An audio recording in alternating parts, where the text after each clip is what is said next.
First little item on the agenda, finish my latest collection of tracks on Friday, album 19. I dare say it surpasses albums 1 through 18 in terms of depth and quality. Nah, I'm just being silly. It's just more pop, synth and electronica. If you want to give it a listen, link below, my friends. With that said, I'll address the obvious, the elephant. Personally speaking, I don't feel deeply affected by the passing of Elizabeth Windsor, and it's not just because I haven't lived in the UK for the last few years. I have no real emotional connection to the institution of monarchy. I don't support it, never have. An unelected hereditary head of state living in the lap of luxury at the taxpayer's expense is unjustifiable. But people will, of course, line up to defend the status quo and shout down the Republicans. Predictable. A few people got arrested in London a few days ago for holding up placards with words on them that said some things that might offend. Such horrific things as, "Not my king." Wow.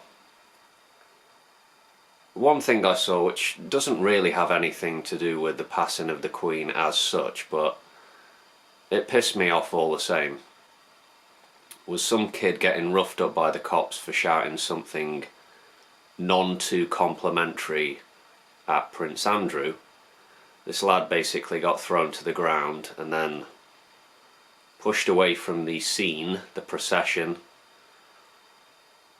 Would Prince Andrew be a free man now? Would he have been able to avoid his day in court if he wasn't who he was?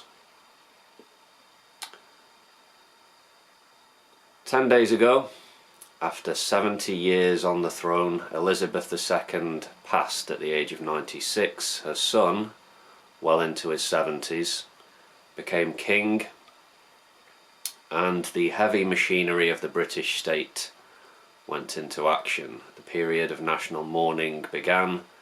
Various events and sporting occasions were cancelled or postponed, and people's lives get disrupted, like it or not.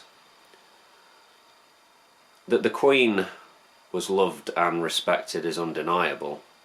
I guess for a monarchist she's the gold standard, or platinum standard even. And for the last few days she's been lying in state with thousands or tens of thousands making journeys from various parts of the country or various parts of the world to come and file past her coffin to pay their last respects. Legacy media like the BBC and Sky News have essentially turned their networks into Monarchy TV. Plenty of mawkish and sycophantic coverage of events, and of course staunch monarchists, right-wing attack dogs have been doing the rounds on social media and elsewhere, behaving oh so predictably, as reactionaries do. I've never had anything personal against Elizabeth Windsor or her eldest son, now Charles III, or his two sons, who seem like thoroughly nice chaps. For them this is a sad time. I've lost family.